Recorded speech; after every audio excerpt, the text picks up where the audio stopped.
today what we're going to talk about is a title we call Give 'em What I Got. So what we're going to talk about today is trying to find the right copy, the right words to create purpose for your ads or your emails or whatever it is that you're marketing to. So the very first most important thing is you always want to be relevant to your time.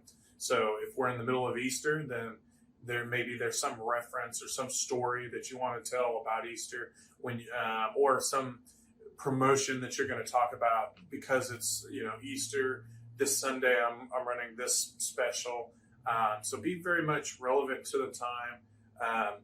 If you were a charity and you were going to run an ad for more donations, when's the best time to do that? Obviously, be relevant to when you put the ad up as well, and run that one in like December, where most of charity donations will get accomplished in those last holiday months. So always be relevant, again, to whatever time you are, and make sure. And if you can't think of something, there's always those calendars that have different things that you can pull from, and many times you can relate those to stories. So that's kind of our next idea, is that make sure that you're telling stories. Believe it or not, there are books in marketing that talk about how to tell a good story.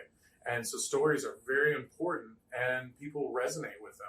In fact, even when we work with a patient, when I'm working with them in an evaluation, and I like to tell stories of successful people, and you can see people's face light up, and they love to hear a story of oh yeah, you had helped this person accomplish this thing. So stories are very important. So if you want to engage your audience, make sure that you're and make sure it's personable and unique, and then always, whenever you get through that particular area, you always want to create an offer or something of relevance. So you have to tie it back to your offer or your educational material. So if I'm going to talk about a story, for instance, let's say it's jaw pain.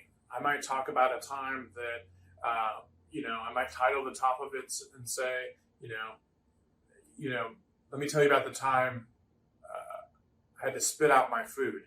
So I might tell about a really funny story about how my jaw pain got so bad that I had to spit out food because it was just hurting me so bad. And I go through that funny story.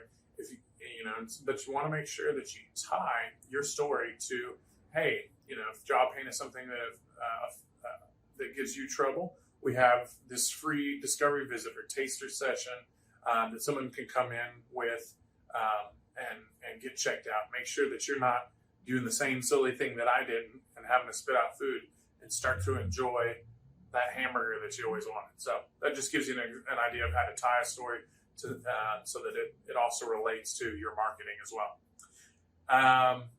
Talk about industry struggles as well. It could be an industry struggle or a patient struggle. An industry struggle could be, if you were talking to like business owners, you can talk about right now with inflation, everything's going up. What are some of the things you can do to help that inflation, X, Y, and Z? So maybe you have a product for that. So talking about struggles within the industry as well, let's say within the patient population, what are the things that really keeps them up at night, and figure out those pain points. Because if you think about it, if you can figure out what the thing that really bothers them the most, it's not always the pain. It is, what did it limit them from doing? I can tell you, I treat so many head, neck, and jaw patients. The two things they want to be able to do, they want to sleep and eat. 95% of them, those are the things. So make sure you know what's relevant or what's their pain problem that is important. Another thing that you can do is you can go into places like Facebook groups, and you can get into websites where you see patients talking about physical therapy, and you can kind of understand some of the struggles they may have with, let's say, the industry, for instance.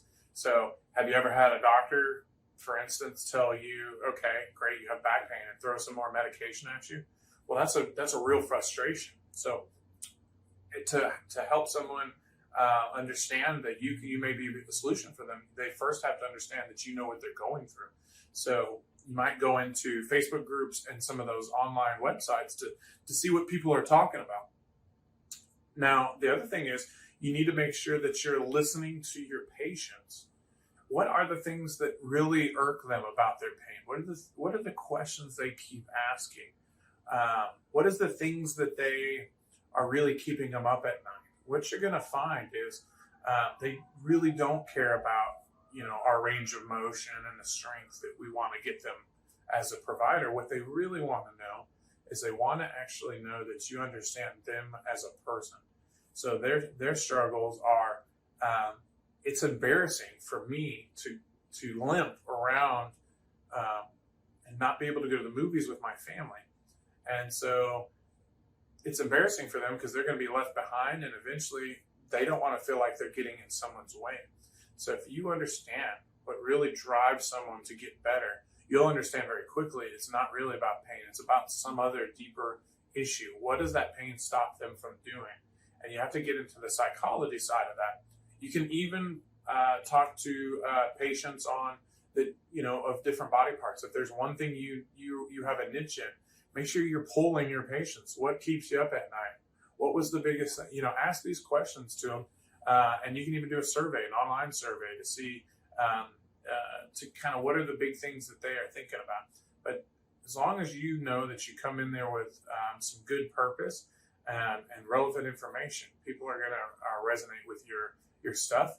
And the other thing is, when you want to have purpose, I think one of the most important thing is when you're creating purpose with your ads or whatever thing that you're doing, you want to have some frequency going. So in other words, if you're going to do a newsletter every month, make it a recurring thing, because they liked what you wrote last time. They resonated with it, and they're expecting it at the beginning of the month, every single month. So if you talk about back pain, let's say your January is your back pain campaign that you're going to run, make sure that each week you're hitting some points and they're seeing the email that they're supposed to see, because many people are going to follow you along the way, and they're not just going to bite at the first thing that you do. I think one of the biggest mistakes we make in marketing is that we think that because we've made one really good ad, I'm going to test it out. Nobody called the office. Nobody took the ebook. That's a failure. The reality is, you need to make 7 to 9 contact points with somebody before they actually typically buy what you're offering. So that even though it's healthcare, it's the same as the way that they would buy an iPhone, the same way that they would buy anything. They take longer to make decisions, especially when it relates to their health and when the cost is higher than $100. If they see something 100 and under at a grocery store, they're going to be all about it. But if there's something that they're going to have to spend considerable time, money, and effort, think about physical therapy and all those other healthcare professional fields, there's something we're making them do, so that they want to make sure that they're getting where they need to get, and so they're going to make sure they make the right decision. So they're going to take a little bit of that time. So make sure that you understand your emails sometimes may be just purely educational, but when the moment comes where they see that one email on that night that they were in pain, you're going to be the first one they go to. You've been the source of information. You've been giving them relevant topics to the time. You can even get so specific as you can get into topics that relate to, for instance, an injury that happened on the field. So let's say Tom Brady, he injures his shoulder. It's your shoulder pain blog that you're doing, right? All about what happens.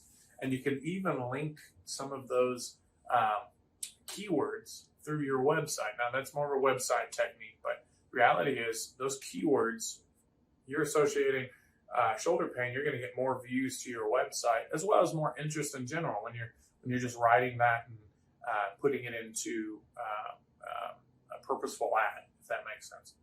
So we offer a free business discovery consultation, and what that is we sit down with you. We can look at what's going on in your business and what things you may need help with. We can help from anything from growing the business to processes within your business, as well as scaling your business. So definitely give us a call. You can text message us, and we'll sit down and talk and see if there's anything that we can help you out with. I hope this was helpful. See you next time.